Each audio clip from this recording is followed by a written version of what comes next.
Good afternoon, everyone. My name is Timur Davis. I am the current library director of the Mount Vernon Public Library in Mount Vernon, New York, which is one of the oldest libraries in the state of New York, city of New York. So here we have today a great dynamic program that was actually fostered by our community relations liaison and department in the library. We have a great graphic novels comic book program. Kipjo Ewers actually is the publisher of the EvoUniverse, and there's numerous different books that are actually in his possession, titles he has at this point now, and I think it's a great look for Mount Vernon because not only is he the developer of the company and the novels, he's also a person that actually is housed out of Mount Vernon, New York. We're looking forward to this great program.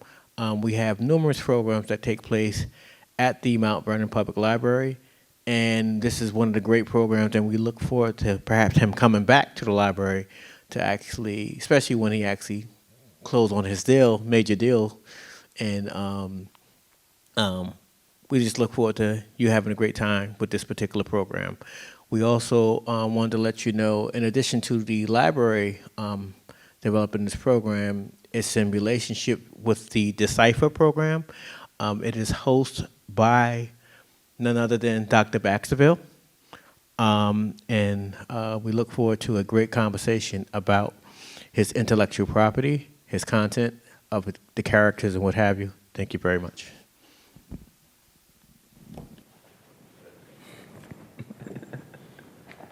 So thank you, Director Davis. To our audience, both here in the library and those at home, it's a pleasure to have you join us for this presentation of our monthly variety show, Decipher, which includes both national and local notables who talk about their various artistic and scholarly productions that focus on African-American life and history, both in the local, national, and also international setting. Today we have the pleasure to join us on the stage, one of Mount Vernon's own native sons, Kipjo Ewers. We're going to put our hands together for Kipjo, even though it's a, as I said, Kipjo is one of Mount Vernon's native sons, and like many of the people that we featured here on the stage at the Mount Vernon Library, he's gone on to do tremendous accomplishments since leaving the city of Mount Vernon shortly after his childhood here. So, Kipjo is the author of EvoUniverse, yes, which is a science fiction fantasy series that is in the tradition of a new literary movement that is really taking off in recent years, Afrofuturism. Many of us will recognize its most important themes and motifs from the movie Black Panther, but as we indicated in our promotional and marketing material, Kipjo's work, like so many others who are operating in this tradition, precedes the work of Black Panther by many years, in fact. And so I thought it was especially appropriate that we should have Kipjo join us on stage. Before I continue, everyone, I want to say that it's really an honor for me, especially to be joined with Kipjo on stage, because not only do I know him in a more professional capacity, but we are actually friends, acquaintances. Exactly. So everyone knows, his mom is not here with us today, unfortunately. I know that she wanted to be, but she is actually the linchpin that connects us because I do landscaping and yard maintenance for Kipjo's mom, and it's that's when we first got an opportunity to know one another. And I discovered that Kipjo is an author, and he was really excited to join us on stage and share with Mount Vernon his literary achievements to date. Yes. So, again, Kipjo, welcome. It's such a pleasure to have you on stage, brother. Thank you. Absolutely, absolutely. So, Kipjo, the appropriate place for us to start, because you're a Mount Vernonite, is to maybe give us some background about your early childhood experiences here in Mount Vernon and where you were educated and how your early days here in Mount Vernon helped to inspire you to eventually go on to become a writer. Okay, well, to start off, my first memories, I came from 129 West 4th Street, the tenements there. And I remember that we had the bottom floor basement apartments and it flooded. And then we moved on to the other apartment that was on the 3rd floor. So that was most of my childhood before I moved to 7th Avenue, not too far from the project area. My dad got a house there for us. I started off at Our Lady of Victory. Anybody who knows, I started when Sister Cecilia was there. She was the head principal, and then afterwards it was Miss Balfe. And I was there till about 3rd grade, and then my parents transferred us over to good old Sacred Heart. So, Oh, really? Yes. Kipjo, I went to Sacred Heart. You went to, what year? I graduated from Sacred Heart in 1980. Yeah. You must have been a few years behind. Yeah, so we got a lot more in common than we realized. Yeah. Okay. So you saw Miss Crane, Mr. Green, and Mr. Tanico. Yes, Mr. Tanico was still there when I was there. Sister Benigna had been the principal. Exactly. But the school might have been in transition by the time I left and you arrived there. Exactly. So I remember one time he tanned, we got into a brawl and I got tanning from him. Dude, it was the first time. Yeah, he caught, I wasn't the only one that got tanned by him. Okay. That was the good old days. Yeah.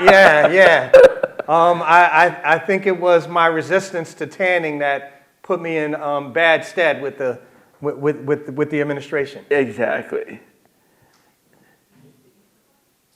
Oh, sorry. Yeah, so from Sacred Heart, I moved on to Neosho High School, where I graduated from there and then went on to Iona College, and then I entered the private sector.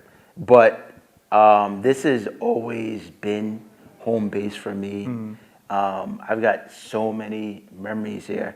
I will say, and I'm proud to say this, I am probably the only person in Mount Vernon to get a citation from the police officers for being a ninja. Okay. And did you assault the library? No. So and the Mount Vernon Library has a big. Growing up here, I was a big fan. Everybody was into martial arts and Kung Fu Saturday. Kung Fu cinema was always on. Was it? On Saturdays. So I was Mount Vernon Library here. One of the very first books that I picked up in this library was from Stephen K. Hayes and the Art of Ninjutsu. Okay. Yeah, I read that book. I must have taken that book out like 5, 6, 7 times, worn it out. And so I got into the martial arts. I studied Taekwondo briefly, got into some boxing. Actually, the Dole Center that used to have a boxing gym at the very bottom. And I wish I remember them. 2 great gentlemen. With the kids would go down there and they would teach us how to box. So I learned my jab and my left hook from there. Okay. And then later on, as I got older, there was a gentleman in the Bronx, Master Hashiro, who taught a form of Iga Ninjutsu.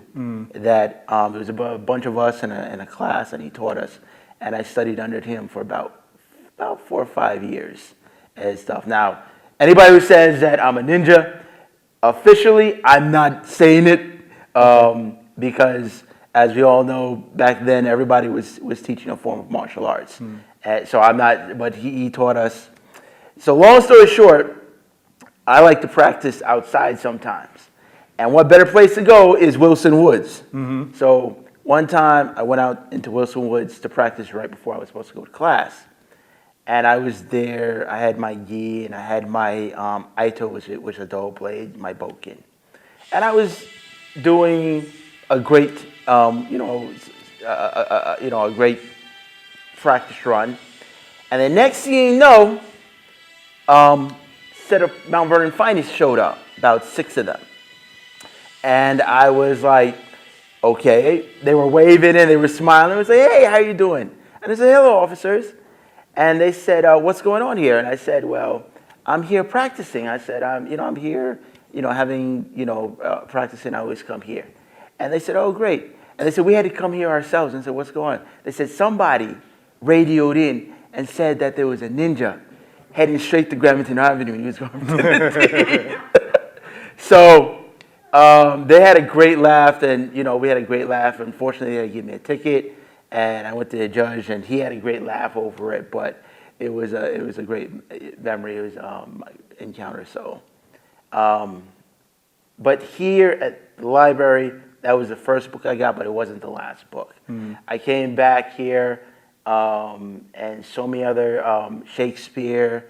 My brothers came with me, and my younger brother was into artwork, so he would get books in regards to art. My older brother was into dinosaurs and rocket ships. So this was another safe haven for us, aside from home. So, right. Yes.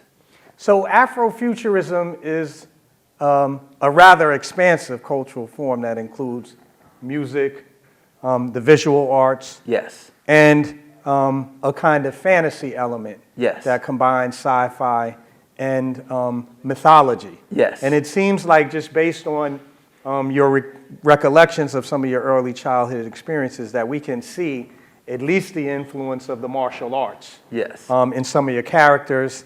Having just read the very first of your publications, I did pick up on some of those themes. But I'm curious to know, in addition to the martial arts, what were some of the literary cultural influences that really initially drew you to fiction as a profession now? Obviously, comic books were a big influence in my life, and one of my favorite characters growing up was Iron Man. And I'm talking about Tony Stark in Vietnam, wounded, having to build from scraps and wearing the metal chest plate under his suit, so with the magnets, and he had to plug the jacket to the wall to power it. That was the type of character that I grew up loving from Stan Lee. Aside from that, I was a big fan into anime. Robotech was a series that I gravitated towards. I actually borrowed the novels used to be here, and I used to come here and also rent them and read them. So those were, and not to mention, I was blessed with two amazing brothers, my youngest brother, my eldest brother, and they fueled my imagination because we played all the time, and we had our action figures and our toys, and we would make up these big elaborate stories. And then as we got older, we started to make actual comic books. My younger brother, who he's currently an artist, we used to sit down and create these characters. He created a character called Mr. E, and I created one called Inframan, and there was another one I think called Fancy Feet, who was this guy that, well, Inframan was like an anime version of Iron Man, and Mr. E was a mixture between He-Man and I think Superman, and Fancy Feet with this guy with the ability to kick a ball. He had a soccer ball, a metal soccer ball. So we had adventures like that, and we would make comic books. I still to this day, I have a comic book that we created based off, everybody who knows the song from K-Solo, Letterman. So we created a character based off of Letterman that we have to this day, that he illustrated, drew, and I wrote the story for. So that fueled my love for the story. I was writing stories from when I was a kid, or when I was I remember in Arlea Victory, I had a teacher named Miss Green. And I would stand in the class and do these crazy show and tells, and I would make these elaborate stories, and kids would laugh, and Miss Green was like, you're laughing today, but these are the building blocks for great storytellers. And she would tell my mother that, and say that he's going to be a writer someday. I didn't, you're a kid, you're like, you're not sure about that. But I was doing that. And one of my favorite stories with my mom, one day we were going to pick up pictures in New Rochelle, was our think it was our elementary school pictures from Sacred Heart. And it was a story about, I made up this story out of nowhere about this guy named Old Man Norris. And he hated everybody in the world. I mean, he was, this guy, he hated everybody. He was quite racist, especially. But he didn't even like his own kind. But for some reason, he liked me. And my mom was, so see, Old Man Norris, he lived right there. He lived right over there and stuff. He's, you know what I'm saying, and stuff. So, yeah, those were the memories that I had that fueled a lot of my imagination and moved me towards this.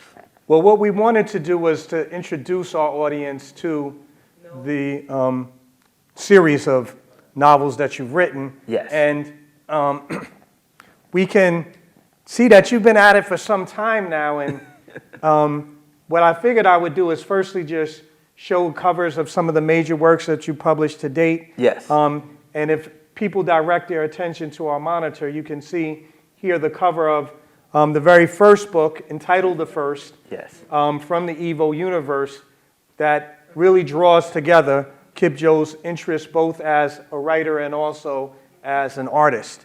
Now, in addition to The First is a multi-volume series. Yes. We're going to say it's a trilogy. Yes, at least, it is. At least right now it's a trilogy. You got 3 books to The First.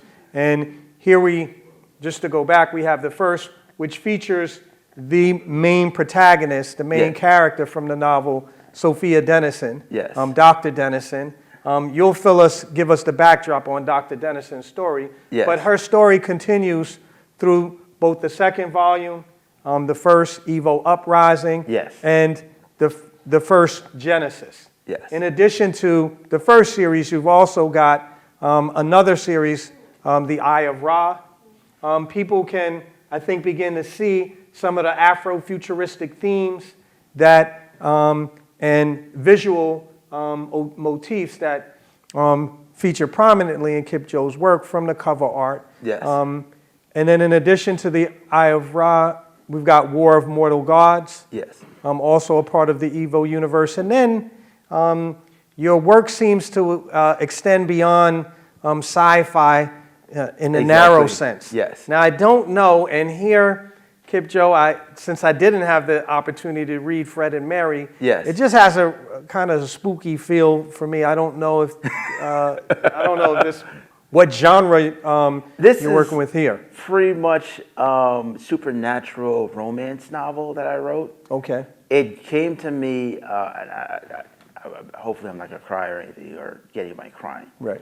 The story came to me, my wife, who unfortunately couldn't make it here, she had the same thing I'm doing, she's doing at a different event, so I'm wishing her well over there. We usually go shopping, and we usually go shopping at Macy's. Well, in truth is, she goes shopping, I try not to fall asleep, unless she's giving me advice. But you know, I'll go with her, and she'll ask me to, you know, what do you think of this, and then I'll give my opinion. And while I was watching her, a sad feeling came over me, and I started to imagine what it would be like if something happened to me and I wasn't here, and she was in the store looking for clothing, and you know, I wasn't there to tell her, you know, what it was that I was picking, that she liked, or that, you know, if I approved of it or whatnot, if I was not even there to, you know, accompany her. And, you know, those small little things like, you know, zipping up the back of her dress, you know, or, you know, helping her run an errand and stuff. So that is where Fred and Mary, the inspiration for it came from.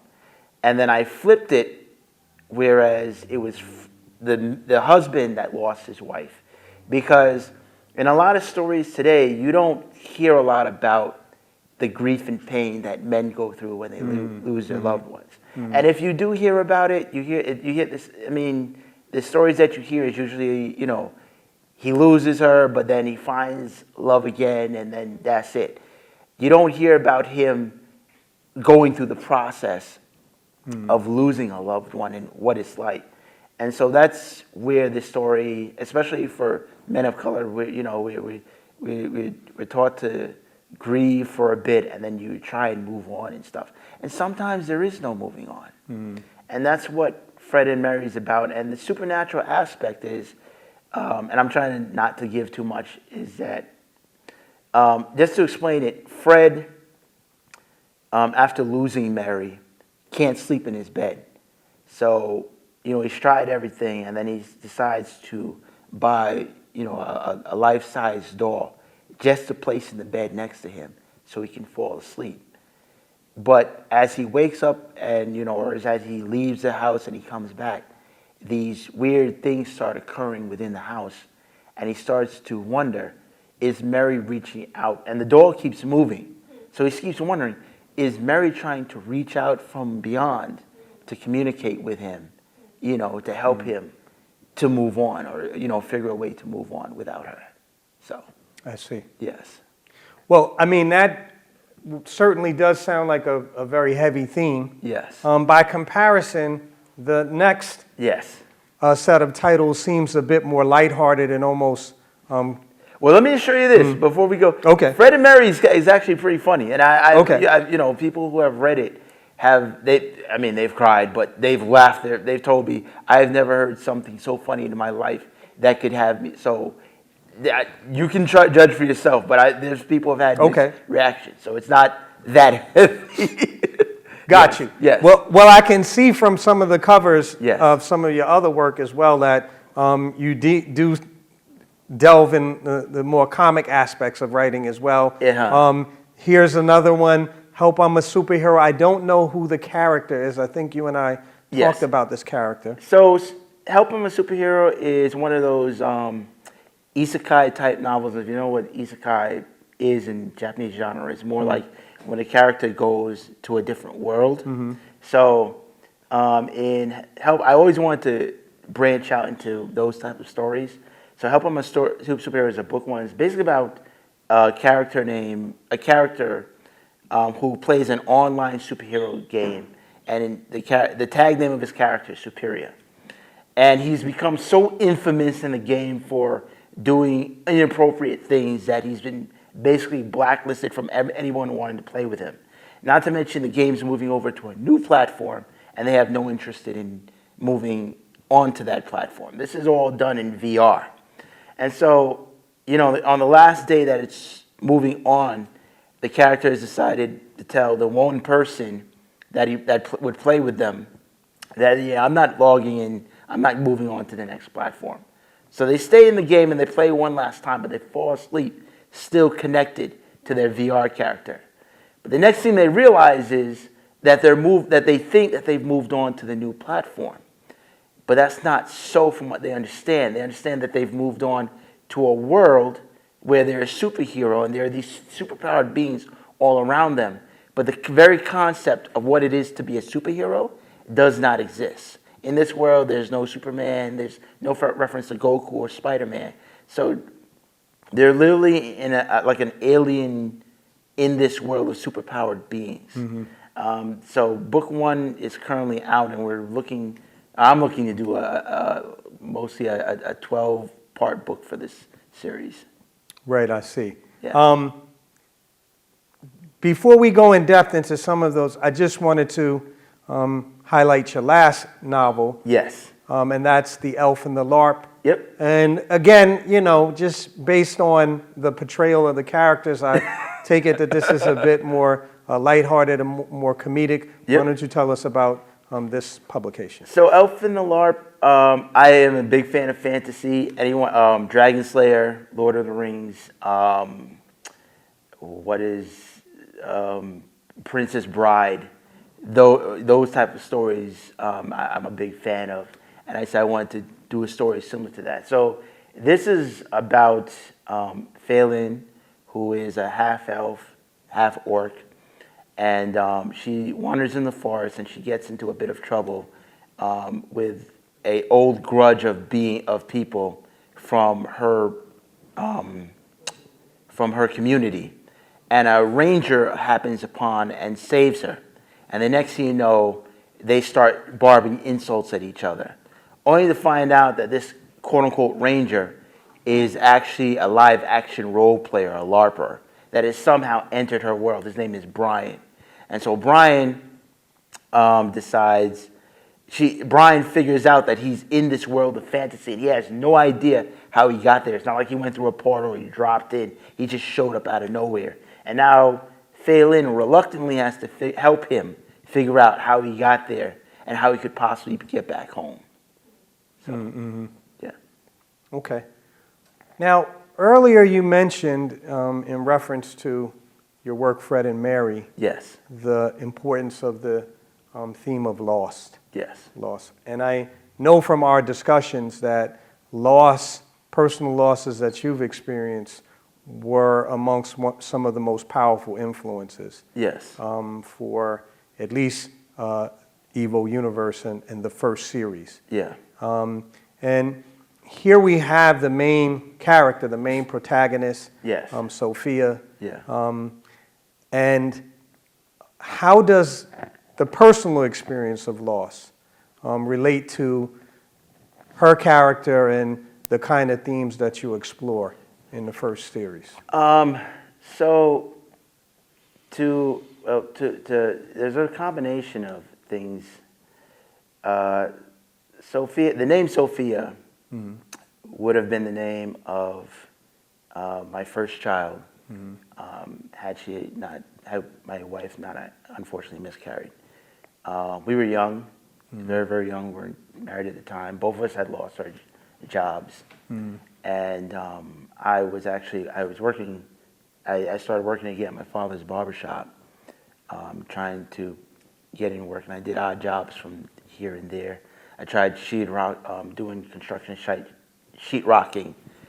Did a terrible job at that, picking up scraps. And then at one time, I actually got a job working at Yankee Stadium. And got to shake Mayor Ed Koch's hand. I think it was, like a couple of years ago when he was there. Okay. Yeah. So we were trying to figure out how to get jobs again, and she started spotting. And so we were hoping it wasn't serious, but it wasn't getting any better. And so we ended up going to the emergency room, and the doctor was like, we're not sure we can stop this. The best thing we could do is to, her to be comfortable, and, if it happens, it happens, but there's not a lot we can do. So we tried. At the time, we were living in a room, and, trying to pay rent, and she was scared, and I was scared, and I was frustrated, and, we got into a disagreement, and before we realized we could stop it, it happened. And there's looking back at it, to say that it was a bonding experience. It wasn't. We both blamed each other. We blamed ourselves, as most people do when you're young, and because you're playing things from ear, especially in a situation that you don't plan for. But we both knew deep in our hearts that we wanted the child, regardless of how scared it was. And then I think like a couple of years later, we ended up getting married in Mexico. But Sophia, and I told her, I said Sophia was the name that I would have given her. Dennison is actually my grandmother's maiden name, and that brought the character together because I wanted to remember her, and I wanted her to create a character. Well, there are other reasons why I wanted to create the character, but I wanted her to be the strongest being within this universe that I would never forget. So, yeah. So that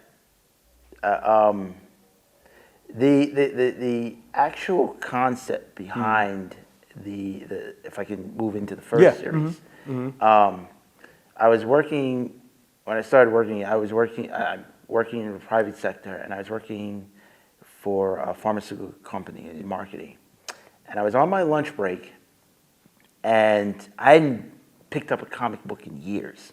And Midtown Comics, which is not too far away from Grand Central, the Midtown Comics that's at Grand Central Station, I decided to take my lunch there. And I went there, and I was looking around, and I saw a Green Lantern title. And I hated the Green Lantern. I mean, I thought he was the worst. I thought he was the suckiest character ever in the DC universe. He had this ridiculous ring, and he was weakness to wood and to yellow. But this title attracted me, and it was The Blackest Night, written by Geoff Jones. And when I picked it up, I read it, and it had blown me away. So much so that I decided to collect the entire series. And that in itself jump-started my love, not only in the genre and wanted to go back, but actually to try and create my own comic book. So I started to write a script for it. And at the time, I was working with 3D art, but I was not a skilled 2D artist. And 2D artist was still the main staple of comic books and even today at some point. So I was looking for an artist to try and do it, and it was pricey at the time. To get a real good artist, you're talking about like $15,000 to do an entire first novel, and I wasn't going to cheapen anybody. I pitched it to some artists, and they were like, "Yeah, it's nice, but I'm going to pass." So then my wife looked at me and she said, because she saw I was, it's like, well, I don't know if I'm going to get this off the ground. She said, "Kipjo, you're an author, you're a writer." She said, "Why don't you take this manuscript and turn it into a novel?" She said, "People write novels all the time. I see they write superhero novels." She said, "Give it a go." And I said, "All right." So I took that and I turned it into, a 300-odd page novel. And I shopped it around to different publications.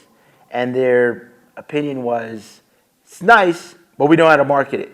The story is very interesting, but we just don't know how to market it at the time." And so I said, well, I've came this far. Maybe I can publish it myself. So I started to learn how to find editors to edit the book. My skill as an artist is I could do the cover myself. I learned how to make ebooks from my computer, and then I put it out on Amazon. And lo and behold, the traction that it got was pretty good. I will say, I got right through the coals for the editor because I cheaped out on the editor. So I cheaped out on him. And so but they liked the concept of the story. And then at the time I was writing that, I was also writing Evil Uprising. So I said, let me, do better with Evil Uprising. And so I worked on that. I did a bit better cover, and I put it out. And the response I got from that was where everything started to launch going forward. So that's when I realized that I had something, and I had to keep going. So Okay. Well, so Sophia is the driving character that really holds everything together. And yes. I wanted to know if you wanted to give our audience a flavor of the kind of challenges that she has to confront. Yes. By looking at the arc of her development. I've only saw it over the first novel, but yes. In that first novel, it's a tremendous transformation. Her character is fraught with a lot of religious symbolism. Yes. I don't know if you want to tell anyone about how much you want to share about the development of Sophia and what prompts her along her journey through EvoUniverse. Well, without giving too much, Right. The first series in a nutshell, it starts out with Sophia, who is executed for the murder of her husband, Right. Unjustly. And somehow she is resurrected with these miraculous powers and abilities. And she goes hunting for those people that are responsible.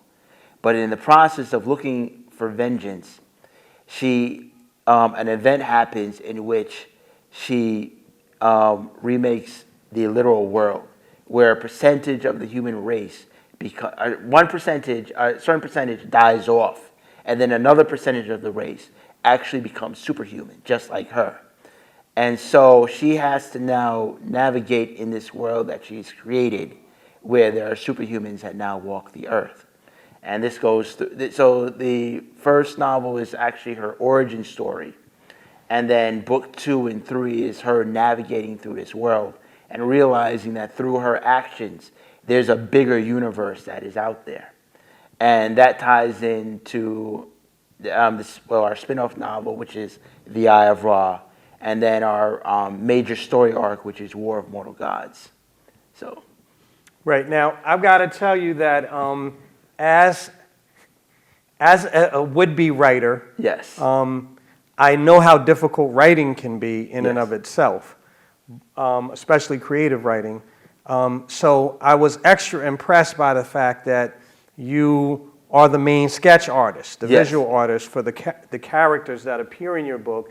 And I wanted to also give people a sense of a flavor of the novel by taking us through some of the main characters that appear in the first series. All of these are original digital artwork that you developed. And Yes. a second one, and we didn't put them in any particular order, a second one from the first series is Cyclone. Yes. Tell us about her, main powers, maybe, the main challenges that she confronts as a character. Well, Cyclone is actually, she appears in the Genesis series, and she also will be appearing in the War of Mortal Gods major story arc. Her power and abilities are that of wind and water. She is Polynesian, and she's a new member of the Regulator team. And the Regulator team is in the EvoUniverse itself, because there are superhumans. In different governments, there are recruitments for superhuman soldier factions. So Russia has one, China has one, Japan has one, and now the United States have one, known as the Regulators. So she is a part of the unit under the Regulators. Her story arc starts off as the team has, and I'm not trying to give too much, but the team gets split, and they have to deal with the new threat coming to the universe. So, Okay. And that reminds me that your novel, really deals with a lot of heavy themes. yes, Despite the fact that I think it's as much for enjoyment as it is for serious contemplation and reflection, but nevertheless, it takes up a lot of heavy themes. The issue of militarism, Yes. surely factors, a kind of out-of-control science that's now run amok, possibly threatening humanity with Yes. this sort of existential crisis, a prison justice system yes. that really is incapable of delivering on justice. And I wanted to know, in addition to the personal experiences Yes. that you've gone through, how does your experience as a black man living in the United States at the end of the 20th century, when we have so many contradictions, the promise of the realization of the American dream on the one hand, but on the other hand, the reality that for so many of us, it seems out of reach. I grew up during stop and frisk, and I've actually been a victim of stop and frisk. My brother was, my cousin and I, just to briefly, one day, because I was working at my father's barbershop, and we decided to go get lunch. And out of nowhere, as we were walking, 5 squad cars just happened upon us, threw us up against the side of a vehicle.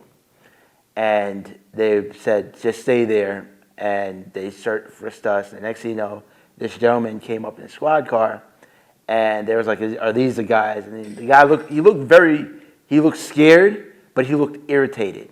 And he said, no, they're not them. And then he said the guys were wearing black. Now, mind you, I was wearing the brightest red jacket you could actually. If you remember those bubble jackets that they used to sell with the dragon on the back? Right. I had one of those. Right. And I was wearing it. And so when the guy was like looking at them, like it's as if I told you what they look like, and you're showing me these are not the guys. And so the officers, they looked at us and they said, all right, you can go, and they drove off. And I looked at my brother and said, I was like, yeah, that happened. And the same thing happened to my older brother. The weird part was he was actually wearing his barber jacket when he walked up to go get breakfast. And the next thing you know, 2 squad cars showed up. And so to say that I know firsthand what it is, and then to sit there and see it play out on TV for so many of us. So that anger that I had younger had built up. But then I realized something as I got older. And what I realized was that unless we plan to move back to, where we came from, which is Africa, our home, our actual birthright, which we're here. This is our home. A lot of us worked here. We bled. And so we're not going anywhere. And they're not going anywhere either. And if you stop and you carve away all the noise, a lot of them have a legitimate argument for why they're angry. Not all of them, but let them have some legitimate fear and argument for why they're angry. So you got one faction of us who are angry for what has been done to us and what is continuously done to us. Right. And for them, they're angry for their own reason. I was talking to my brother about this, and I was like, for a lot of us, we talk about white privilege, and the fact is, in this country, white people are the majority of white people are poor, are the poorest people in demographic. A lot of them are on welfare. So when we talk about white privilege, we talk about it in the aspect of if we're driving or if we're walking, we're more likely to be assaulted by police. But if we go to, they're like, dude, white privilege, I can barely feed my kids. I can barely keep a roof over my head, because I can't find a job anywhere. So you got, when you we have to, and the theme of my book is that, of the main story that I try and portray through all my books is that we are all one people. If you believe the story in the Bibles, because my mother has taken me to church. Right. And one of the stories that always profound me was the Tower of Babel. And if you read the story about how we were all one people at one time, and the tower was built, and next thing you know, God destroyed the tower, and he put everybody to sleep, and the next thing you know, we woke up, and we were all speaking different languages. And so the people that spoke, we all went our separate ways. Now, did we change over time because of the environments? That's something we can debate. But I know for a fact that if I go to a hospital and I need blood, right, I'm not going to ask, what color of the person the blood is. And the same thing is a white person or a racist. They're not going to, if they are in an accident, they're bleeding out, they need blood, they're not going to ask what type of blood it is. So the same blood that they can draw from me to give to somebody, the same blood. You know what I mean? Mm-hmm. We have the same blood. We are, in a sense, the same people. But we constantly are separated for some reason. And we're constantly arguing for some reason. We're constantly arguing for the most ridiculous of reasons. And that there are people that want us to keep arguing, if you understand what I mean. And we need to find a way to build some form of dialogue. We're not going to agree on everything. We're never going to agree on everything. But we need to at least come to some type of common ground to understand each other. Right. Now, it's interesting that you should say that because one of the catchphrases from the series is evolve or die. Yes. And in thinking about the makeup of the character universe, it is a deliberate portrayal of a different kind of racial landscape, at least here in the United States of America. You told us that one of your characters, and we know that we're living in an increasingly multicultural, multiracial society in which people of color are assuming positions of leadership. And that's reflected in your novels because they come from across the diaspora. As you mentioned, Cyclone is from a Polynesian background, but you also have a number of other characters as well. And I must add, many of the most important characters are women. And so here we have another of the characters from the first Sister Sledge, who I recognized when I saw her imagery because she's described as being a silver dreadlocked woman Yes. who had spent time Yes. with the main character, Sophia, Yes. before her incredible transformation. Yes.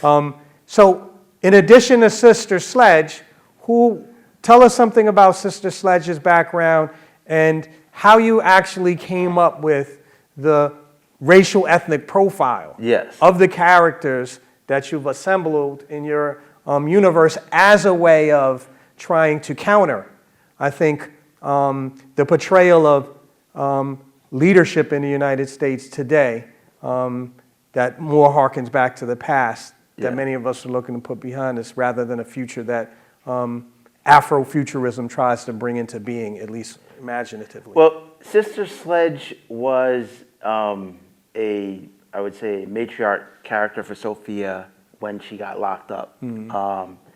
She actually became one of the 1% of people that actually became superhuman after after the event that Sophia was in. So I'm trying not to give too much about before she went in. She was a social worker, and she was married. And then a situation happened where she was forced to make a decision that some may consider to be justice. Some people may consider to be overkill, but she made it on behalf of a child that she knew. And that landed her in jail, especially in Houston, Texas, which, you know, people, despite what they think, they'll frown upon, especially when it's done by a woman. And so in this story, in the very first book, she becomes a source of comfort for Sophia, especially during her final walk. And then as she progresses and she herself becomes superhuman, she becomes a voice of reason for Sophia, being in a world where she doesn't want to be a part of this superhuman world that she's created. Sophie has basically exiled herself to an island where she's found other ways to use her abilities to help people, but she sees all other superhumans as just being these braggadocious people that some of them are a part of military factions, and then other ones are looking to become these heroes that just want to be seen on TV and don't know the real sense of what their powers are for. And even she knows that a lot of the destruction that is caused is because of what she did. So there's a lot of guilt that she's carrying. And so Sharif, in the sense, is that even though Sophia has a mother that she can talk to, Sharif is that person that's like, I know what you're going through because I have these powers as well, and everything is not as bad as you see it. Right. Yes.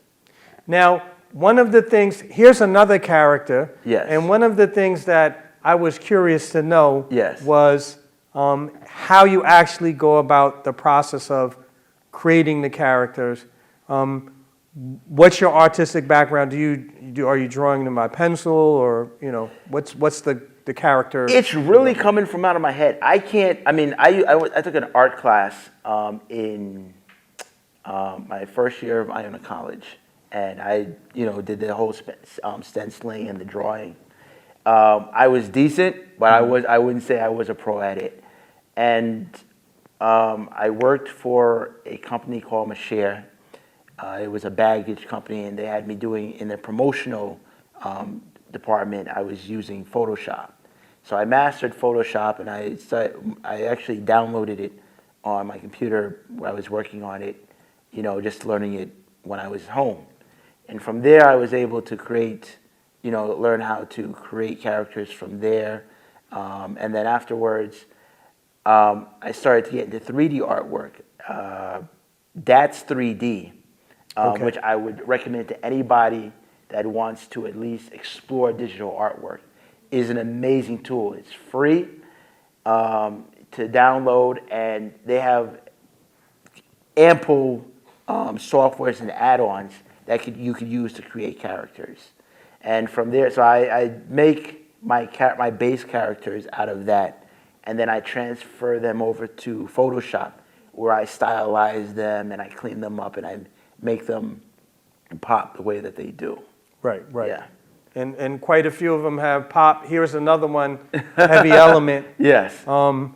Yeah.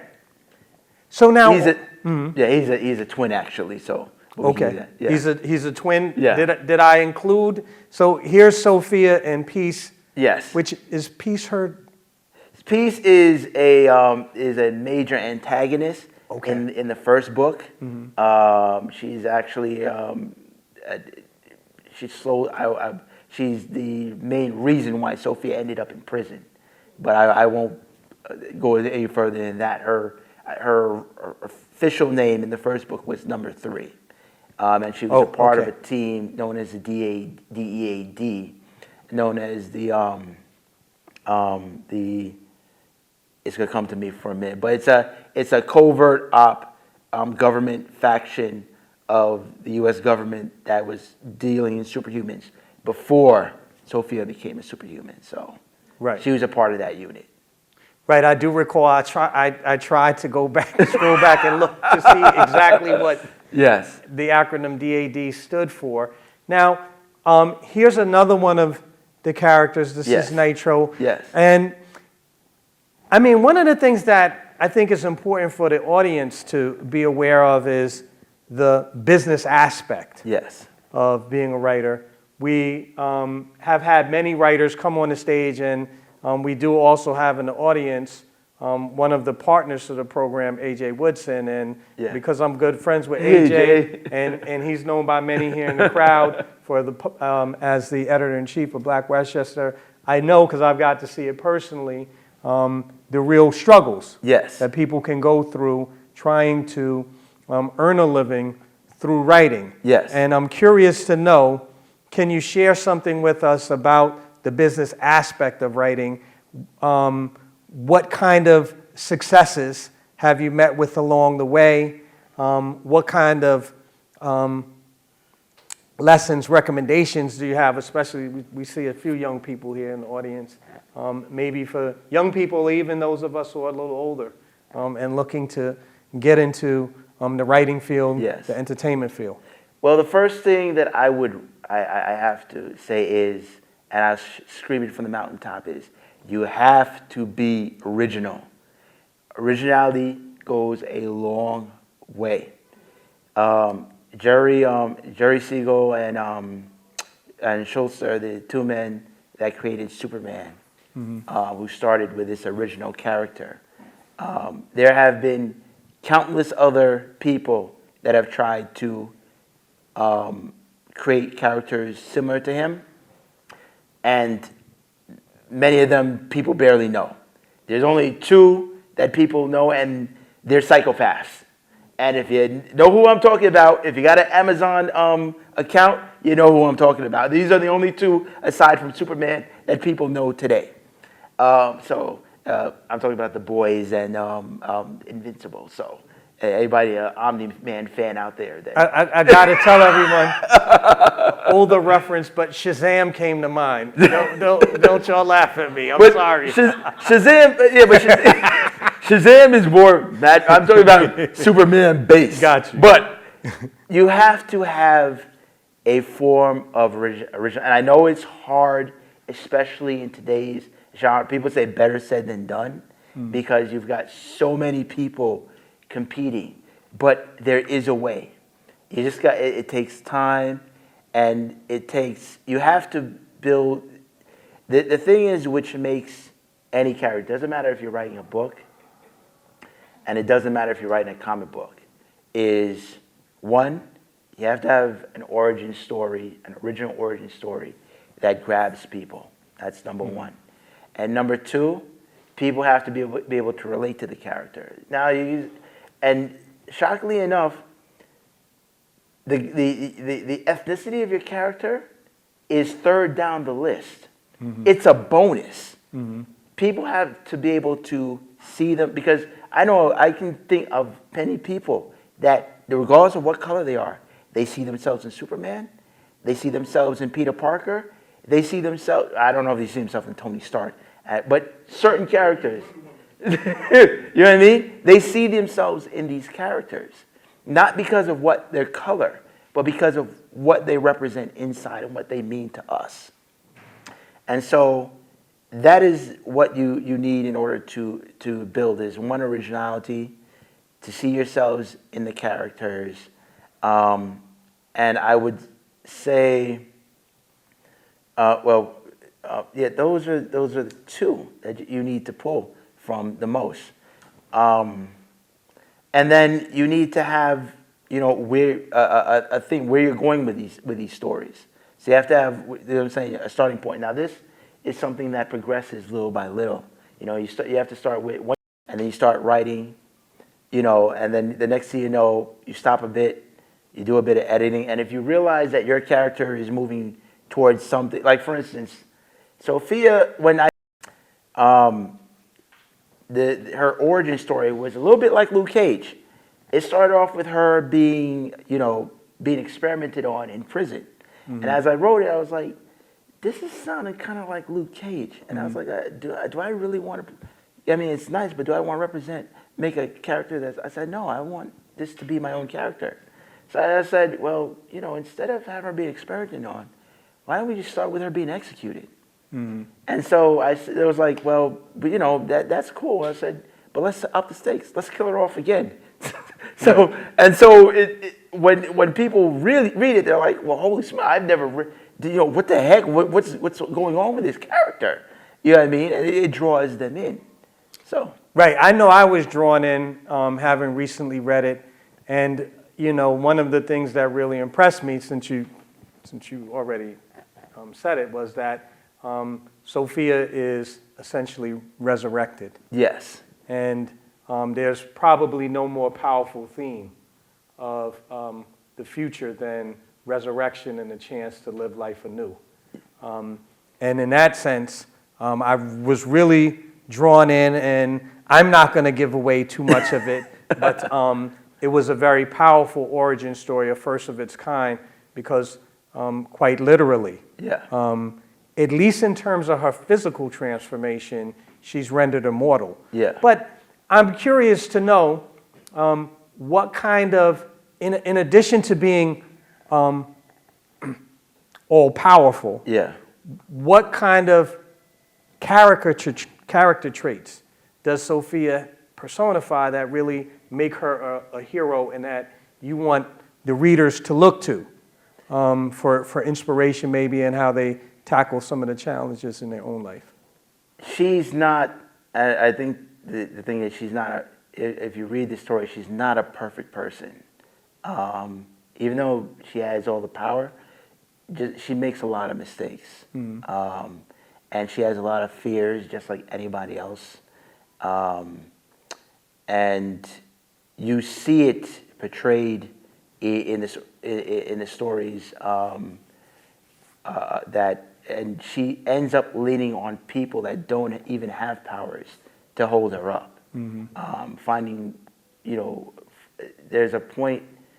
You see, it's kind of hard now, but there's a point in the story arc where she realizes that she's alone, and in helping people, she's able to find friends that she can talk to, because being a person that, you know, doesn't need to eat, doesn't need to sleep, right, and can remember, this is just, can remember everything good and bad in her life and have it actually traumatize her, is a weakness in itself.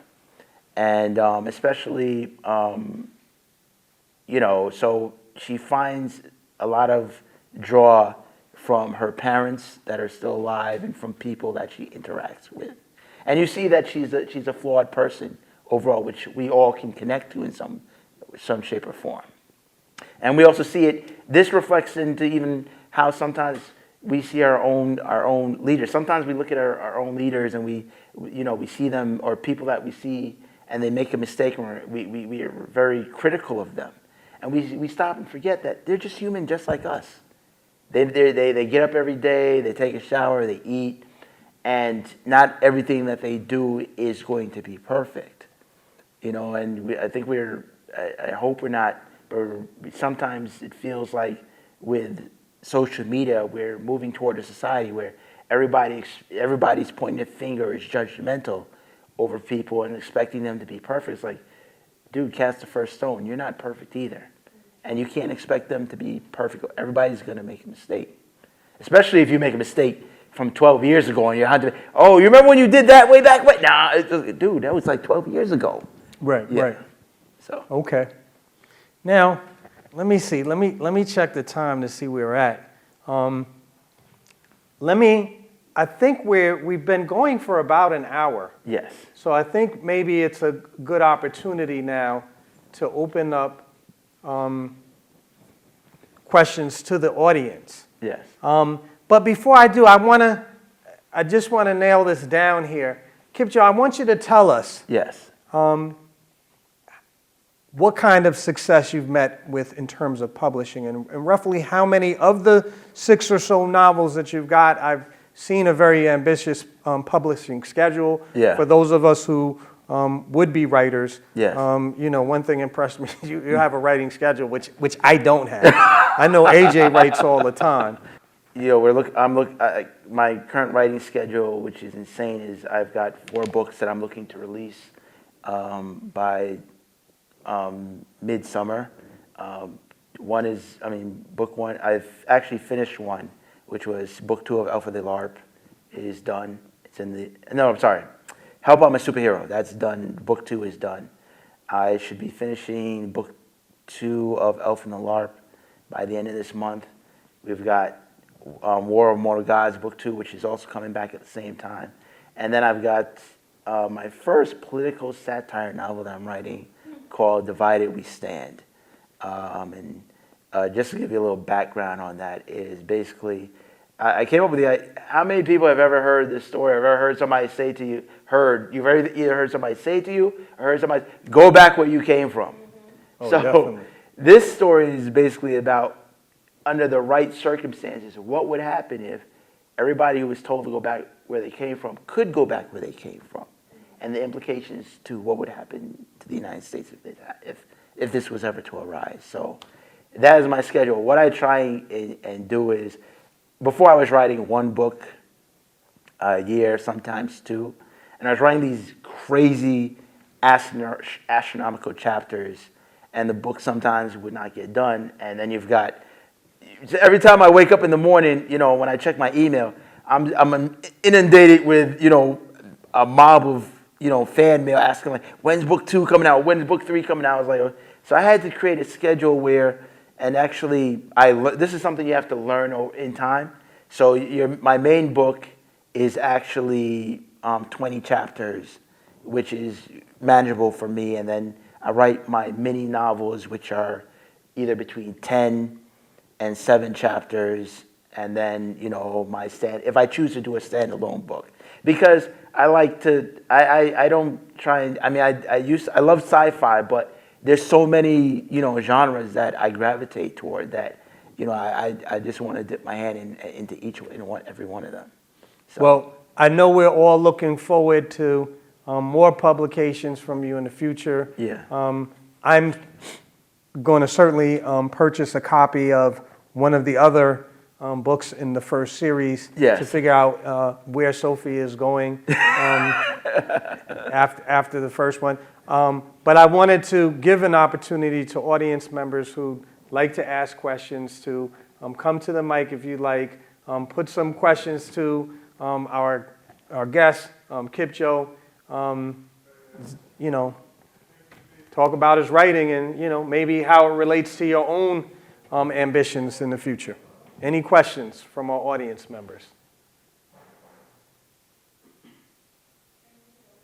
I know y'all are like, okay, he's trying to pressure us. It's so pressure. Any questions? All right, Brother Jeff has a question. Matter of fact, and I want to give as he comes up to the mic, I want to give a round of applause to Brother Jeff Monroe.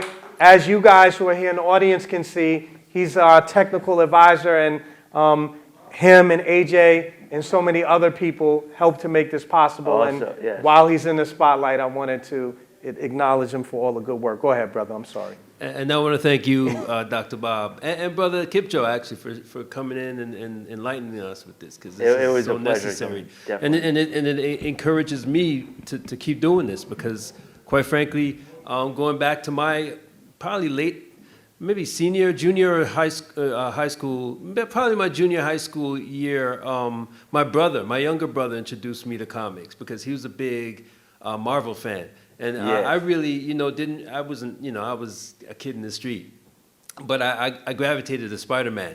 And then I learned about the X-Men. And that was, I didn't really go really off into the comic world, but I gravitated to it for a couple of different reasons. I was really just coming into my own as a young black child, coming into manhood. I mean, I was a teenager, almost 18 or 17, whatever it was. But I gravitated to Spider-Man on a lot of different reasons, for like social justice reasons. I mean, if you're familiar with, most of us are familiar with the Spider-Man story. He's a high school kid, got bullied, learned that with great power comes great responsibility, etc. And then there was the whole, and he was a smartass, right? Everybody likes, I like Peter Parker, he's a smartass. So, there's that. And then there was the X-Men. Everybody kind of finds one or more X-Men that relates to them, whether it's one of the women or the men. There weren't any brothers, unfortunately, at the time, but that's another story. What I understand, and what I still, and I turn to those of you with the expertise in the comic world in interpreting, is how Afrofuturism would really draw on the African experience in the world, and how we can really envision. Because something you just said really struck me, in that if we all went back to where we came from, quite frankly, this would be a much better world. Because quite frankly, there are tens of thousands of years preceding this that didn't include this foolishness that we're dealing with now for the last couple of years, a couple hundred years, that we call the West, right? And that, what the history shows, that if we did that, Europeans probably wouldn't have been around. The Africans saved them from the bubonic plague, so there's that. And then we would have probably been left to flourish in the populations that were on the earth, whether it's Africa, Asia, this continent, the Turtle Island as it was to the native people. And what you would have had, I think, was not Wakanda, planes flying around and steel towers and all the rest of that, mimicking the West. I imagine that we would have kept with the more earthbound, natural, respecting traditions that has, fostered human development for the previous at least 100,000 years. So in that context, what do you think Afrofuturism really holds, considering where we are now, literally almost the end of possible human existence because of capitalism, etc.? What will happen, do you think, in the possible flourishing of, the end of Westernism? That is basically the theme of my novel. Of Divided We Stand, once it comes out, is an event happens. I'm trying not to, where we see, people basically of Latin descent and African descent. An event happens which allows them to go back home. And I centralize on the impact of what happens here to the United States, mainly because I don't think a lot of people, we sit there and we talk, we sit there and we try to explain to our Caucasian counterparts the impact of what we have brought to this country, as far as innovation, as far as work. All of us pay our taxes, so we pay into this country just as much as they do. And shockingly, what they don't understand is that as far as commerce go, we buy a lot of things, maybe more so than they do. So, and it seems like they constantly are taking it for granted. So if we just, and the thing is, well, Latin people, they're taking away the good jobs and whatnot, and black people are lazy and all of these stereotypes. So if people decided, something, in the right chain of events, if we were allowed to go back to Africa, and mind you, we're only 12% of the population, they have and Latin America is right there. So go right back to Mexico. What would be the impact of the United States? And after doing a lot of research, it'd be devastating, which they don't understand. Our blood, sweat, and tears are the foundation, a part of the foundation of what keeps this country running.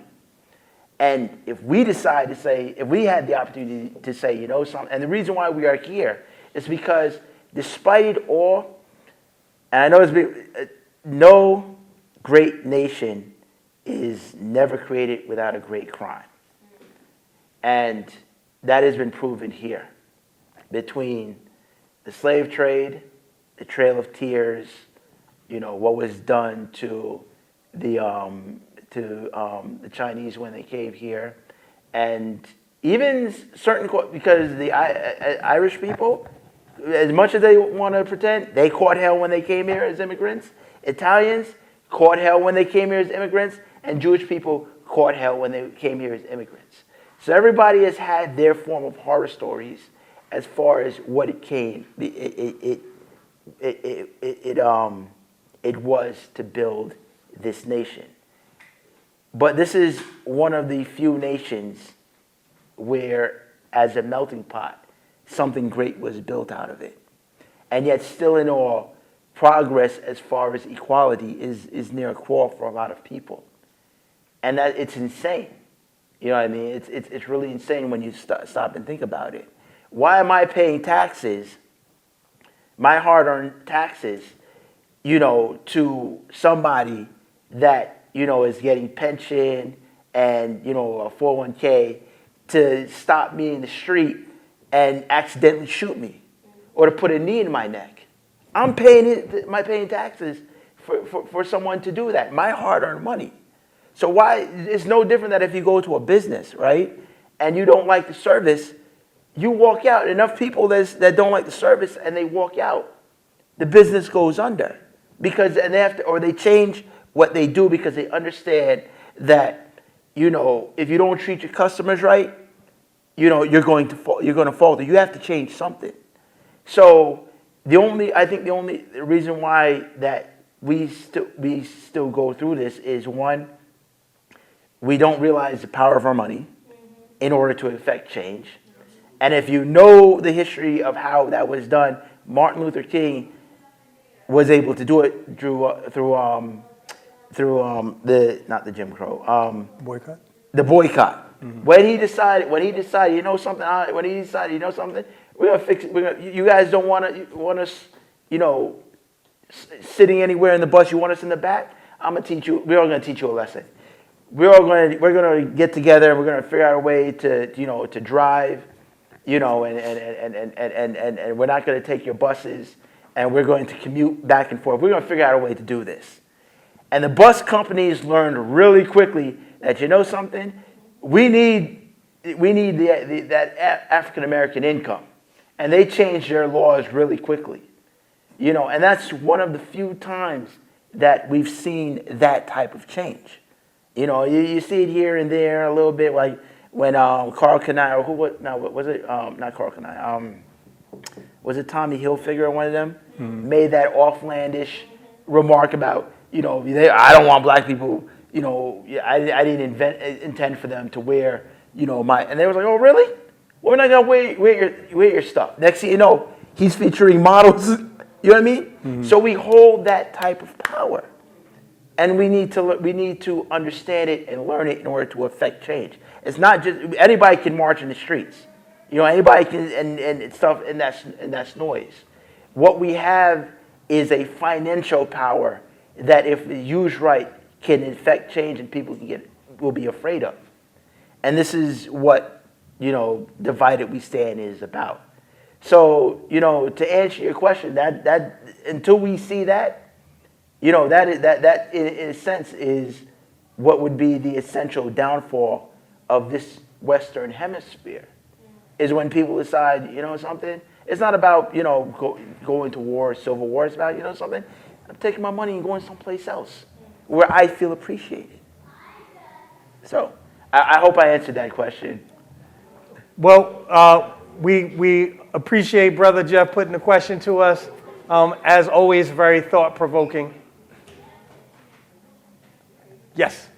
Thank you so much, brother, for being here. Yes. You've enriched you've edified our experience with a lot of historical references Yes. to the challenges of being black and brown in America. Yes.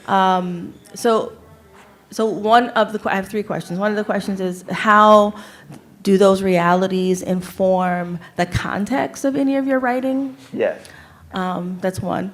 Another I have is really about representation and thinking about how writing, especially from black and brown people, has the impact to uplift the spirit of our children. Yes. And so a question in line with that is around like the phenotypes of your characters. Do your characters, you know, represent the spectrum of phenotypes of black and brown bodies? or do they have a particular phenotype, right? And what you think about that. Yeah. And the last question is, what advice do you have for black and brown girls to increase their literacy? Thank you for being here. But please don't leave that. Please. So let's start with your first question. Just summarize it, because I think I have the other two. Yeah. It's just about how much of so much of what we've shared today. Yes. About the power of the Yeah. black dollar, the power of the spirit Yeah. of black and brown folk, and how we've resisted. Yes. Right. Just wondering how much of that, because clearly this is close to your heart. Yes. Right. How much of that can we see in your writing? Oh, okay. So to answer that, the influence basically comes from mostly my family background, my community here, a lot of my experiences, and then I try and take from certain events, but I try and take from certain events that I see, but I try and put it in a sense where everybody can see. The best way to explain it is when everybody saw the George Floyd incident, Mm-hmm.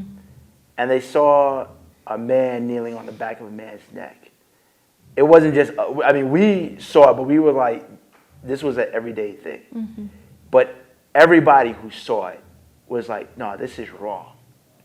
This is like wrong. You know what I mean? So when I try and write where anybody who picks up my novels not only experiences the black experience, but the human experience. Because at the end of the day, we're all human beings. Mm-hmm. And so, you know, that and us being the color of our skin in black, I always say that's a bonus. Because the character, at the end of the day, it's about the character of a person. You know, their goodness.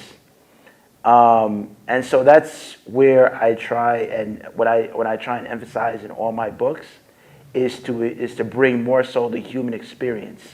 And then through that human experience, then you see that you know what I'm saying, this is also a black person. Because, you know, for a large percentage of time, people thought that we weren't human beings, which is insane. And we are. We're human. We're all flesh and bloods, 5 fingers and stuff. So that's where I try and draw from, as far as that. I hope I explained that. It's Yes, more thank so you. the human experience that I try. I will add that one of the things that I was particularly impressed in reading the first novel was Yes. the fact that it was set in the prison industrial complex. Yes. And in many respects, there is no more potent symbol of the oppression that black people especially have experienced here in the United States than the systematic effort to incarcerate millions of people. And so for your character, Sophia, Yes. to experience a literal death while in prison and then to be subsequently resurrected, Yeah. not just on one occasion, but on several occasions, for me really emphasize the recognition, even at the symbolic level, of a need for some sort of regeneration and to break free of this kind of prison house that we're all subject to. And you know, even though I got the sense in our discussions that your writing isn't, like so many artists, isn't deliberately political, Yeah. nevertheless, it seemed to me like you really drew on and framed the entire first novel with probably the single most important historic experience that this generation is living through, mass incarceration. Yeah. And that, to me, that was a great testament to the incorporation Yeah. of our collective experiences Yeah. in the novel itself. Yeah.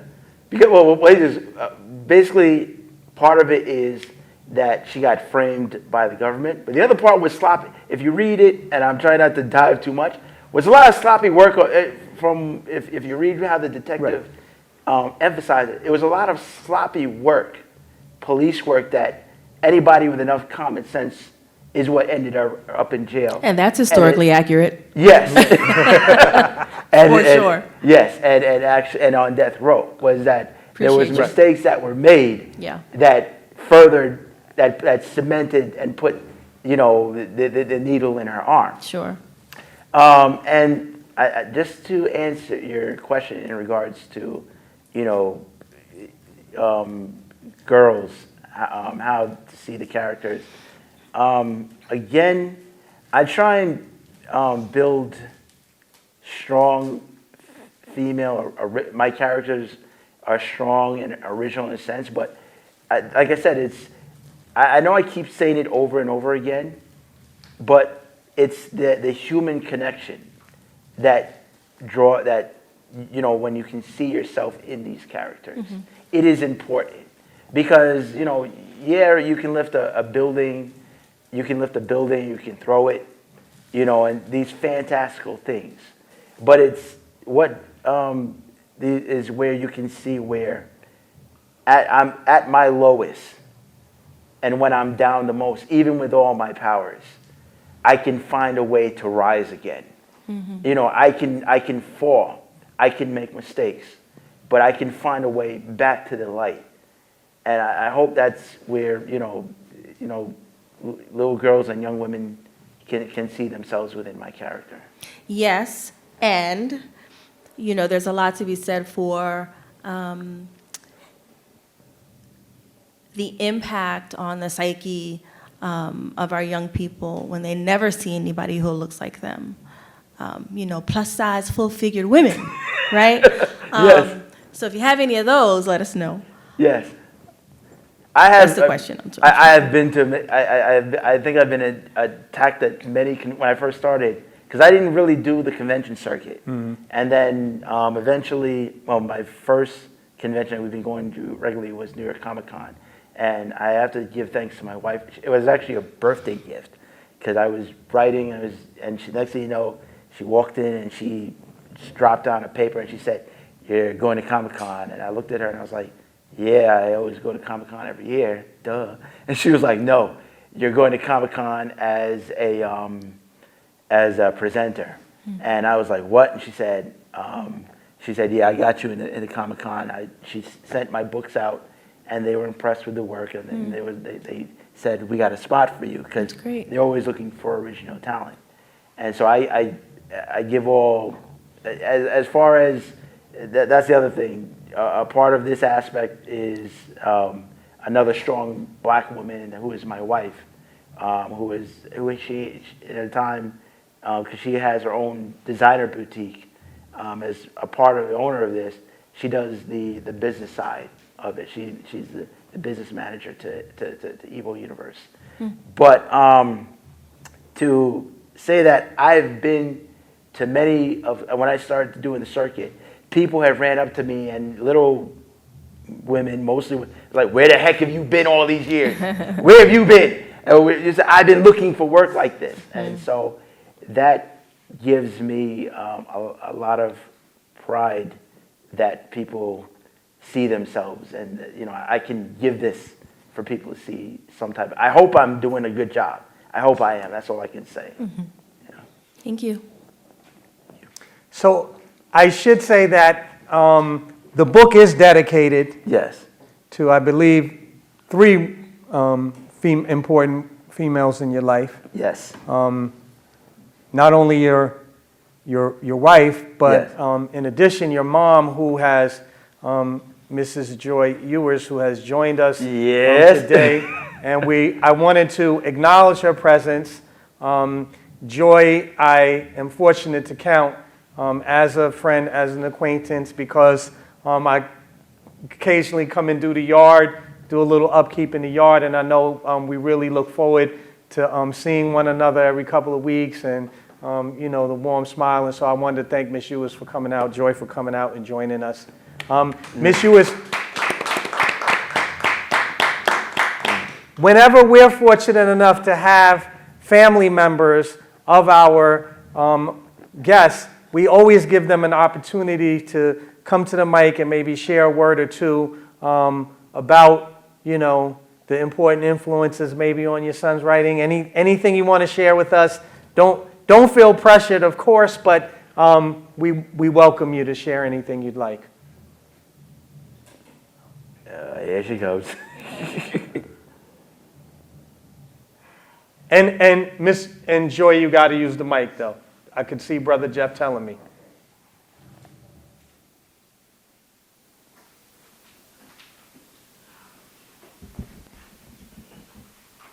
Good afternoon, everyone.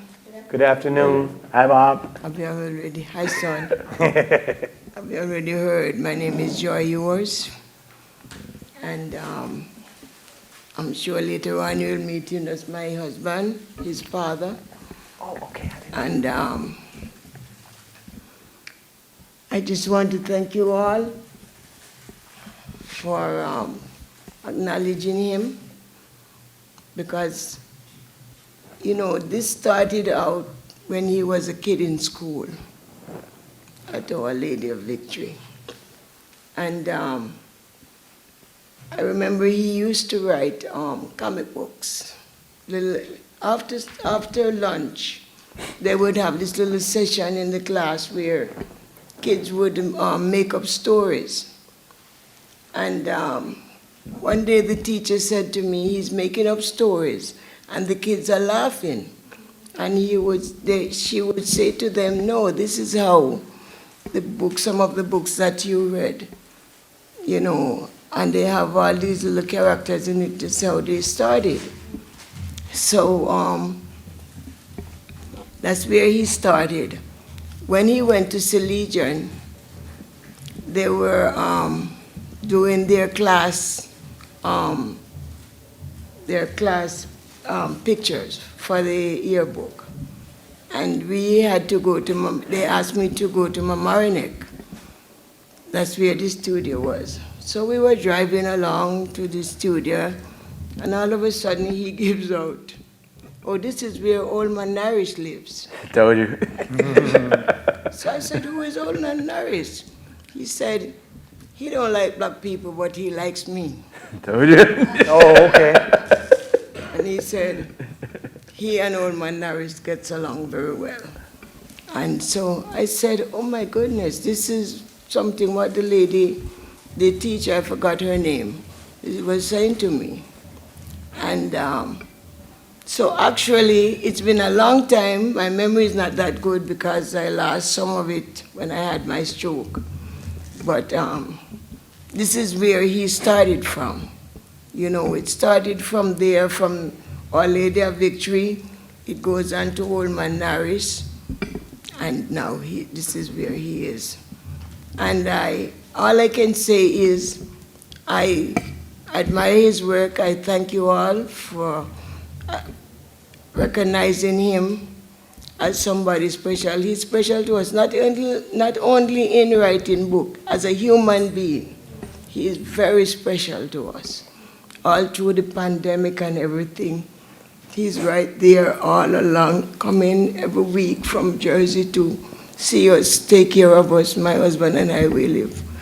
We live alone. His other two brothers, they are gone. One in Maine, one in Connecticut. Thank you. All right, Jay. Carl, I'm going to invoke the privilege of the host to also acknowledge Carl Ewers, who I also know I see Carl on a regular when I'm over by AJ's house or when I'm doing the yard. And so, Carl, it's a pleasure to have you here as well, good brother. Yes, H. Mm-hmm.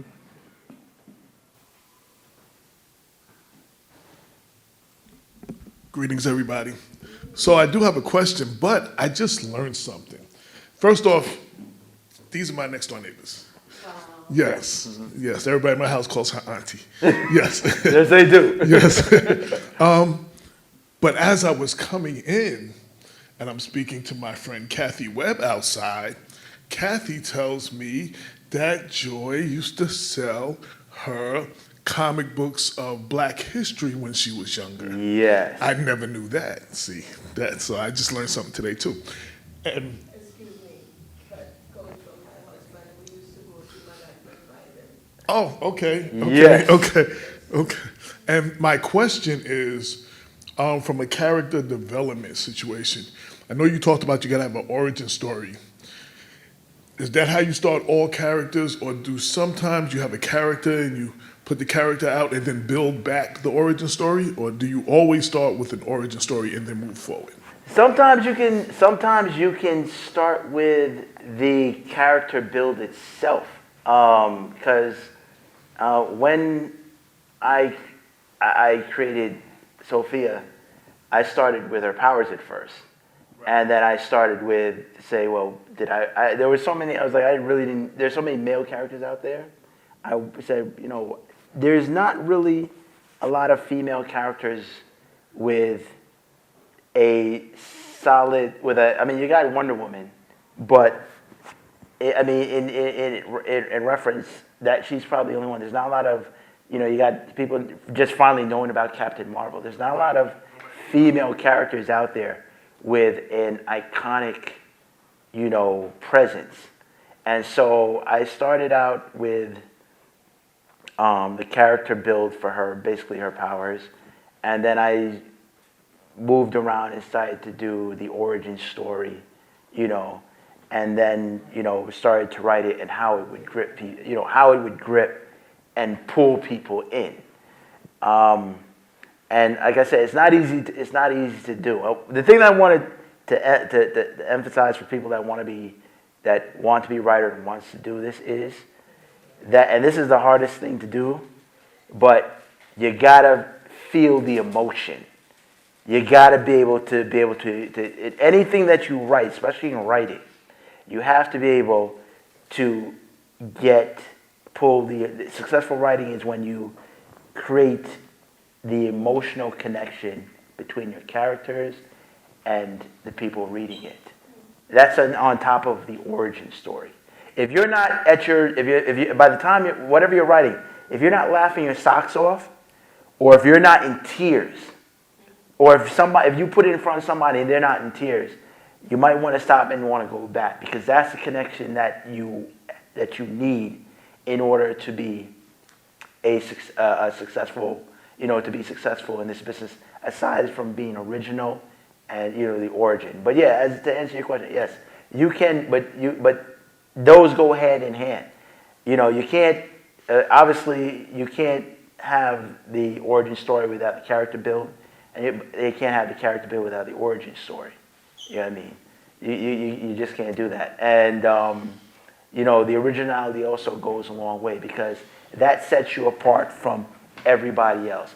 I remember in one of my, and it actually brought me to tears, when Evil Uprising, when they did the professional reviewer did it, he referenced it, and I'm only quoting it, you guys can look it up, but he referenced it to the likes of Stephen King and Tom Clancy, which are two of my most, as far as they're like heroes. And I cried when I saw it, because I was like, I didn't think I was that good. I really did it. and stuff. But then that told me that I had to do better than them, because there's already Stephen King, there's always a Tom Clancy. There's got to be a first me, and so I have to work harder than fine. It's fine to be, but you have to work harder than that in order to stand above all of them, and that means even being competitive in a friendly way. Because I'm a fan of Stan Lee, God rest his soul. But I'm out there to be better. I'm out there to write better stories than Stan Lee. To a sense, try to create characters that, if given a chance, could push. We're like, well, okay, Spider-Man's good, but this character is better. And that's how you stand. You have to stand out. So I hope I answered the question. Excellent. Yes, and Director Davis. Hey, how you doing? How are you doing? Just wanted to ask you a question. Yes. I know that you're very creative writing and your characters are really great, but you're also a business owner. Yes. So how do you balance the creativity with the business structure? Because it's a lot of things that you have to, it's a lot. Yes. And how do you set like a great sense of balance between both being a creative writer and then also, balancing your business as well? You got to create a schedule. It was trial and error, and everything is trial and error when you start. When I started, it was just strictly just writing, and then the promotional. And I wasn't really that. Big on. Honestly, I wasn't really that big on social media, and wasn't trying to be that big on. On it, but I realized that it was a factor. So, it started with basically getting your work out there and promoting it. And I learned that as much as I didn't want to, you got to get out there. You got to show your face. You got to do so. You got to get involved in conventions. Meet other artists. Meet other people that are in there, and speak to them and talk to them, and learn from them. So it's a learning process as far as, but the main thing is promotion. You build some, especially, you have two options. And please, don't think that traditional publishing is a bad thing. Because if you could go the traditional route, if I could go back and somebody was to say, saw a market for my work, that's not a bad thing to do either. But if in the time when I tried it, people were like, well, I can't find a market for my work. I can't let that stop me. I tried that route. I sent it out to 8 people. So then I was like, no, I'm not going to let that stop me. I'm going to find another way. So it depends on which way you can go. If you try the traditional route, and so then you can try this route. And, you can go out there and, just basically, as I stated, you got to be out there. You got to be promoting yourself. And, go ahead. And then one of the things is that when you are creative and Yeah. you are actually developing your intellectual property, the challenge was already out there. Yes. Most of those companies, such as Marvel, DC, what have you, they have their budgets in place for that particular fiscal year in terms of how they want to move forward with projects. And some of them are scared to take risks for something new. Exactly. Not to say that your stuff is not phenomenal, because it is. It's just that their budget's in place and jobs are on the line. Yeah. In the event that the project doesn't work, then whose head is on the chopping block? So I think that your approach is great in the sense that when you are actually creating a demand for your supply, you're going out there, you're marketing, and then people don't say, well, this is great, and then that's when they consider, well, how do we broker a deal? Do we go to your company and we distribute it for you? Is it going to be an 80-20, 90-10, 70-30, so on and so forth, stuff like that. So I think that I agree. Your stuff is great, and you're working really hard to get it out there. And one of the first things that you're doing is actually engaging in the marketing from the workshops, and it's really putting it out there. And here's the cool thing. I want to emphasize to everybody. Here's the cool thing about this I want people to take away. We live in a digital age in a technological age. Back then, you had to go through traditional printing. You had no choice. And if your stuff was rejected, it was rejected.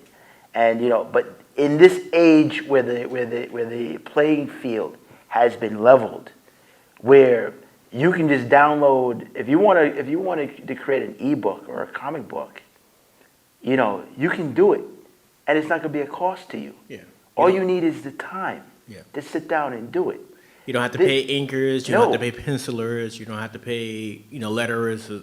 You can just actually develop it and put it out there. Yes, I know of several guys out there that are on YouTube right now, and they started out with, I'm talking about animators, who started out with, if you watch the progression of their animation, it wasn't good in the beginning.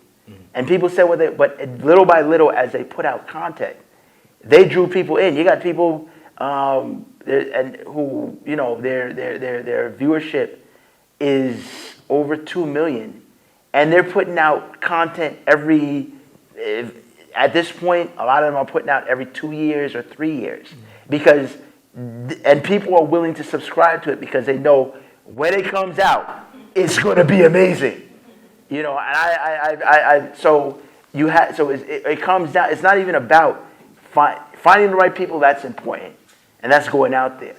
But it's the time, now it's down to the time and the commitment that you're willing to put in order to see what you can put out. And I think a perfect example, I mean, if you don't mind me interjecting in terms of, if you look at comics and you look at movies and what have you, because it's not just comics no more. Yeah. It's multimedia, because it's involving music, a whole lot of other stuff. But we look at the character Black Panther. That was a character that was created during the time of the revolutionary struggle Yes. in the United States of America. Nobody would have never thought that the character Black Panther would have made as much money that it had made when it actually came out. Yeah. But it did phenomenal. And they're doing a second movie on Black Panther at this point now. But nobody would have ever thought that during that particular time. Yeah. It was created, but he would have, how would I say, he would have extra type roles Yeah. in movies. You would see him here, you would see him there, Yeah. do some karate or martial arts movement, and Yeah. then, brief features. But when he did the movie, it grossed so much money, and it Yeah. was phenomenal. And it was great because people across the country actually love that movie, and it stands in terms of Afrocentrism and what have you. So, again, Black Panther was a character that was created that sat Yes. behind the scenes for decades. Yes. That's true. But here's the thing, if I may interject about Black Panther. I trust me, the biggest, next to Iron Man, he was my second favorite character. I've got a couple of issues. I think I'm actually, I had many of his toys at home. Mm-hmm. The other day, he was created by Stan Lee. Mm-hmm. And so that was a given that eventually, based on where the trajectory that they were going at, that they were going to create, that they were going to bring Black Panther into the fold. The same way that very few people heard about Iron Man, and they started out with the first Iron Man, and now everybody knows about Iron Man. I had a discussion with my brother, and we were talking about. Everybody remember the Gods of Egypt movie that came out, Lionsgate? Yes. Everybody remember the controversy that happened there? Everybody was like, Yes. Yeah. Do you know what was that got me angered? And people are going to come back, but I really don't care. I'm going to say it. Do you know what angered me most about that movie? It wasn't the fact that Lionsgate was the one that created the movie. What got me angry was the fact that there were so many other production companies, black production companies, that were out there. And I was like, why didn't we think of this first? Even if we didn't, if we tried to get it out there, why didn't we go at it first? We're busy making, we're busy making these safe movies. And I think what bothered is that my journey through going through different conventions, I have met many people like me, brothers and sisters, that have amazing stories to tell. Some of them even are, I can say without a blinking an eye, better than my own. And they're out there. And it's like we go back to these, a lot of these of people of prominent go back to the safe movies. One comedy, one romance, one historical piece, and then we expect to get an Oscar. And then our counterparts are making these amazing, crazy movies and we're getting mad over it. You got to be able to take a risk at some point, if you understand what I mean. You have to be able to take that risk. So, I hear what not to say Black Panther was a crowning achievement as far as the directorial debut of Ryan Coogler, and the amount of people that starred in the movie. But I agree with what you're saying, and I know exactly where you're going with it. Yes. I believe that in view of what you're doing, it kind of reminds me of Oscar Micheaux.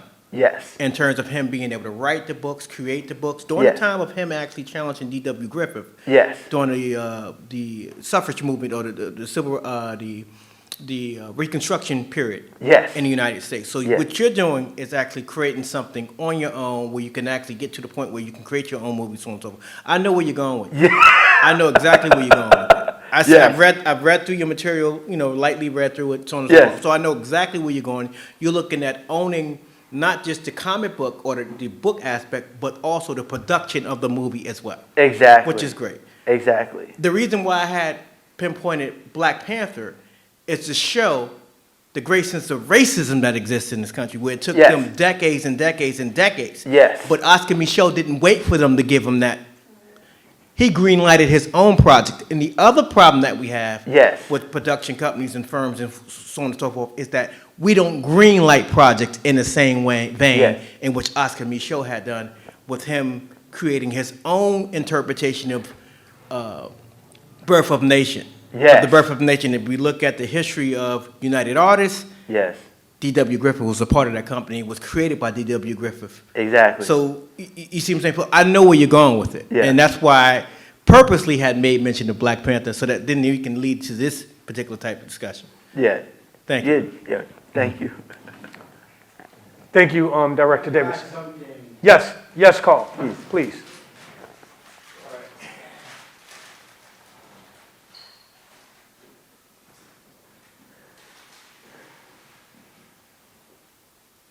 I came to Mount Vernon 1967. I was working weekends on Fulton Avenue with this man, Steele. It was his barber shop. In the meantime, I was attending school, so I only work weekend. But I got a room in Mount Vernon here. Now, we move on. Joined Mount Vernon Library. And when I came here looking for Black history, the lady took me to a area and opened my book. And the only thing in there is 2 pages about Black history. Nothing was in Mount Vernon about Black history. 1967. Anyhow, move forward. We got kids that start going to school. They're going to private school. The first year when they have Black History Month. And they're supposed to be teaching Black history. It's Aunt Jemima.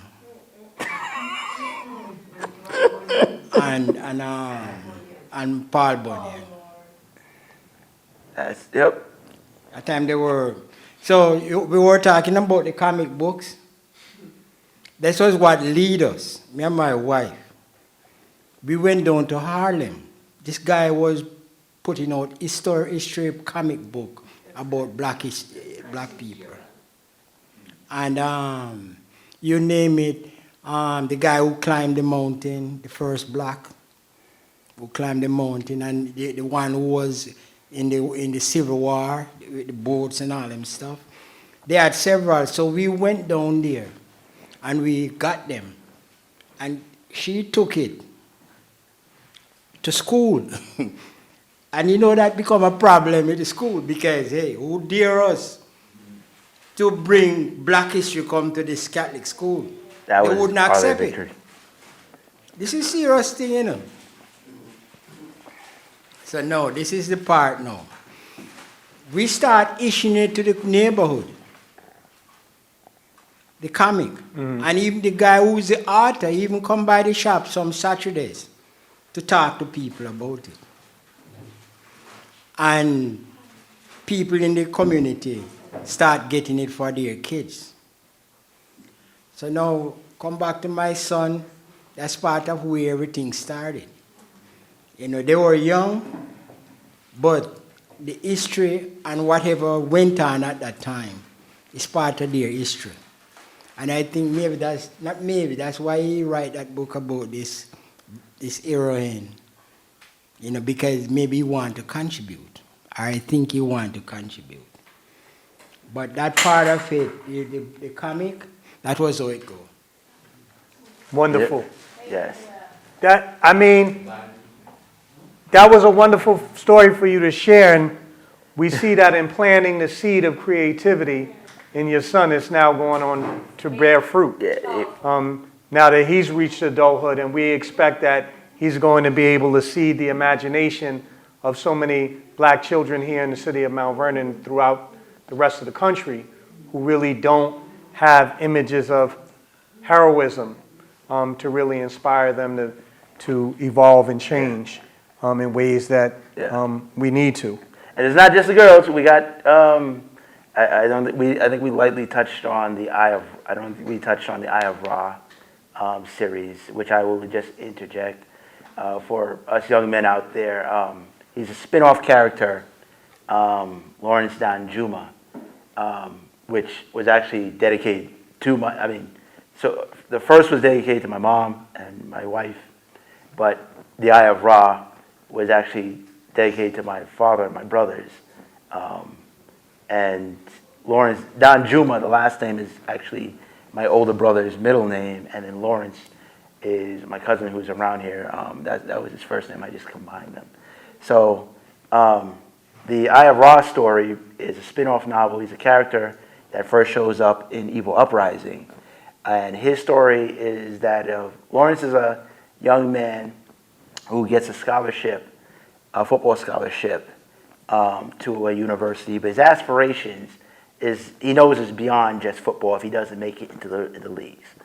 And unfortunately, he has succumbed to the horrors of what happens when, you know, people push sports over education for a lot of players, and he's badly injured. And because of that, he succumbs to, you know, painkillers. And in a fit of desperation, he steals an ancient family heirloom from his father. And this heirloom comes to life and actually reveals to his alien bloodline that he didn't know that he had. And in learning more about his heritage, he uncovers a dark secret that could potentially wipe out over all of mankind. So now this young man who was originally college-bound and fallen has to decide whether he can rise to be the hero that the world needs in order to save it. And then he, as from the Eye of Ra, he also plays a pivotal role in our War of Mortal Gods story arc that we're working on. So, and in War of Mortal Gods, just to summarize, that's a culmination of all the books we currently have with all the characters. And our main antagonist, which happens to be Horus, is here for universal conquest. So the heroes now have to combine to stop him before he, you know, implements his plan of universal conquest in a whole. So please come up. Yes, please go. Hi. Hey. So one of the things I want to do is screenwrite. Yes. And I just have a question, like, so when I write down my ideas personally, Yes. I always feel that the things that I'm inspired by, it messes with my creativity. Like, I might be biting ideas from, like, what I'm inspired by, and Yes. I wonder if you had the same issue, and, like, how can you overcome that? Yes, I have. And just to tell you, with the Eye of Ra, when I originally wrote him, He actually was supposed to be this, like a version of Thor. He had a hammer and everything. And my wife, she looked at it, she was like, dude, that looks, I mean, yeah, I know what you're going with, but that's Thor. And I was like, really? He's like, yeah. She said, what are you doing? And I was like, yeah, it kind of looks like that. So I had to take a step back. I said, I don't want that. So I was like, let's go more Egyptian theme. But then I was like, well, I said Egyptian gods, but I was like, everybody does gods nowadays. I said, so let's do it more of an alien theme, ancient alien theme, but with an Egyptian presence to it. So to answer your question, you gotta take a. Sometimes if you see it, you gotta take a step back, give it a moment, and then think of something else. It will come to you. Certain things will inspire you. Do a lot of research. Play. Do something else. And one of the things that just to give you, one of the things that I like to do is I don't write from start to finish. That's a way to come to a dead end. What I like to do is I'll write one particular chapter and I get to a certain point and then I just stop. And then I move on to another chapter. And little by little, you start, and you can do it where like you do like one file and then another file. So you start making and little by little as you complete, you'll start completing chapters. And then once you finish, you've completed the entire book. And then you can take all those chapters, merge it into one book, and then you can do your edits and you can fine tune it and you can trim it down. But my advice, like I said, you can start off with you remember that scene in Iron Man after the new Iron Man where after Tony flew out of when he finally got home and he was making his new armor. Yeah. And you see where he's like stripping it down. Mm. So he took the base form and then he stripped it down and he spun it around and he started to build from scratch. And the trial and errors, but they cut through it. Mm. So basically, if you see something where you see, this is sounding like a little bit too much like Spider-Man.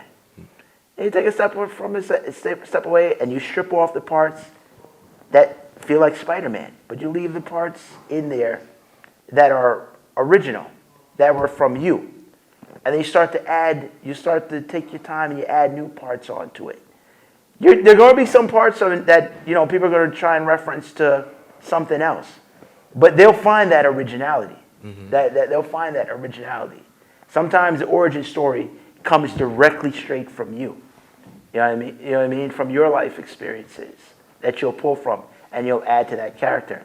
Sometimes they'll come from a friend that you know. Sometimes it comes from somebody.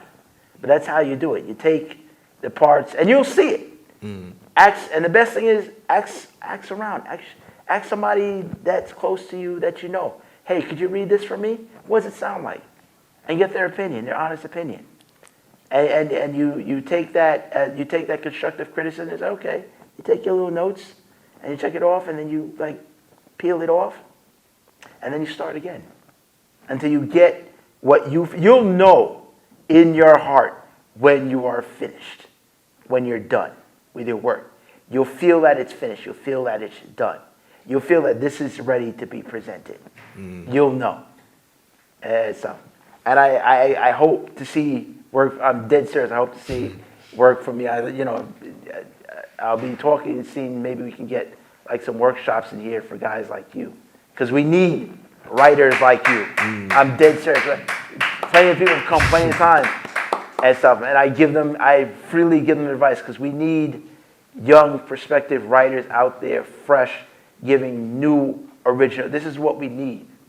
So I hope I answered your question. Thank you so much. Yes, you did. Yes. All right. Are there any additional questions for Kipjo from the audience?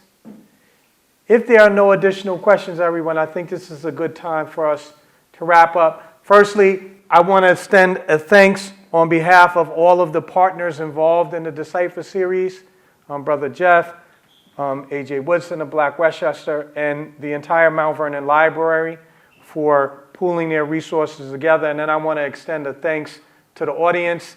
I don't need to tell you guys, if there is no audience, there's no production, and we appreciate that you took out the time to come and join us this afternoon on this Easter weekend. Please enjoy yourself, and we look forward to seeing you guys again next month. Thank you so much. And thank you, Kipjo. Thank you. Thank you for having me. Yes, I really sir. appreciate it, man.